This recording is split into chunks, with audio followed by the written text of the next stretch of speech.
I'm a nurse by profession. Graduate po ako sa CEU.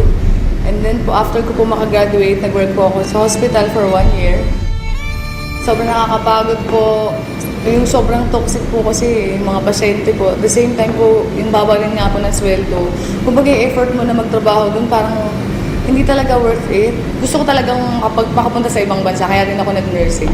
Napapagod lang ako, tapos po wala rin ako naiipon. Kung dito lang ako magtatrabaho, walang mangyayari sa future ko. Nung naka 1 year na po ako sa hospital, kumbaga parang na-realize ko na hindi ako para dito sa hospital. Hanggang nag-work ako, nag-apply po ako sa bangko. Kasi nga medyo mas mataas ang sweldo. Ang hirap-hirap magbilang ng perang hindi sa'yo. Milyon-milyon po araw-araw ang binibilang ko. Pero parang sabi ko, kailan kaya darating yung time na sariling kong pera naman yung binibilang ko. Sa araw-araw po na pagtatrabaho ko sa bangko, aga-aga ko pong gumigising and then late, sobrang late na po akong umuwi. Tapos wala pang 500 yung kinikita ko sa isang araw. Kumbaga talagang hindi po talaga siya worth it na pagtrabahuhan. Minsan, nasa-short din ako sa bangko. Siyempre, kailangan mong bayaran yun, di ba? Magkano na nga lang kasi sinasweldo ko sa bangko, tapos kakaltasan ka pa. Wala po talaga ako naiipon. As in, puro po nga po utang talaga. Kasi yung pong kinikita ko na para sa kinsenas at katapusan, inuutang ko na po.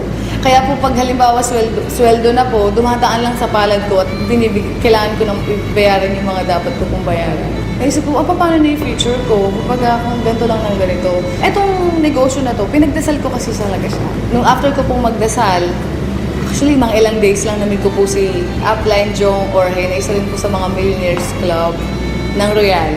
Kumbaga po, sobrang blessing na ma-share sa akin yung opportunity. In-explain niya sa akin yung negosyo. Ang ganda pala talaga ng Royal. At the same time, yung products ng Royal napakaganda at sobrang dami ng produkto. Ang kumpanya, very stable. As in, nung napakinggan ko yung negosyo ng Royal, yung pananaw ko sa buhay, sobrang nag-iba. Sabi ko, meron palang ganitong opportunity. Bakit ngayon ko lang nga talaga pinakinggan? Kasi sabi ko, meron namang opportunity sa Pilipinas, bakit kailangan ko pang pumunta ng ibang bansa?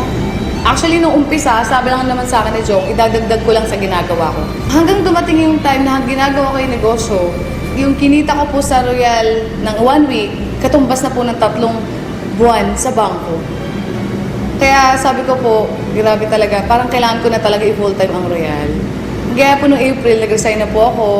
So, sineryoso ko po agad yung Royal.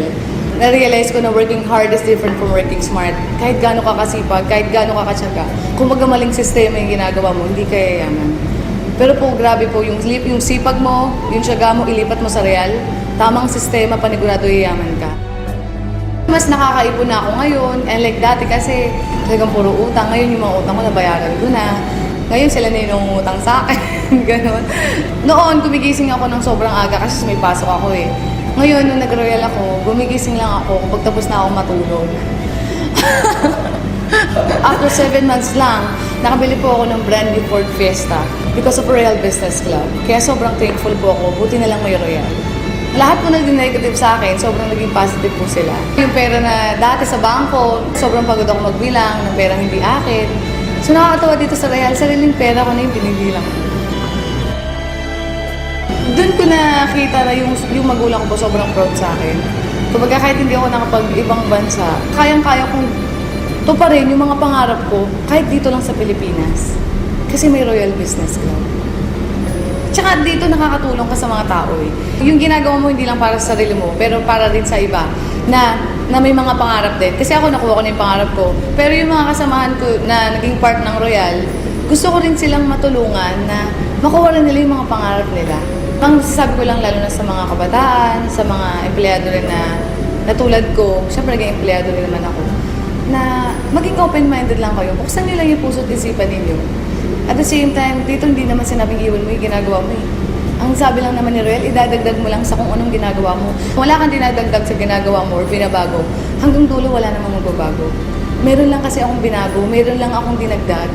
Kaya may nagbago. Kumbaga yung mga pangarap ko, nakuha ko because of Royal Business Club. Buti na lang may Royal.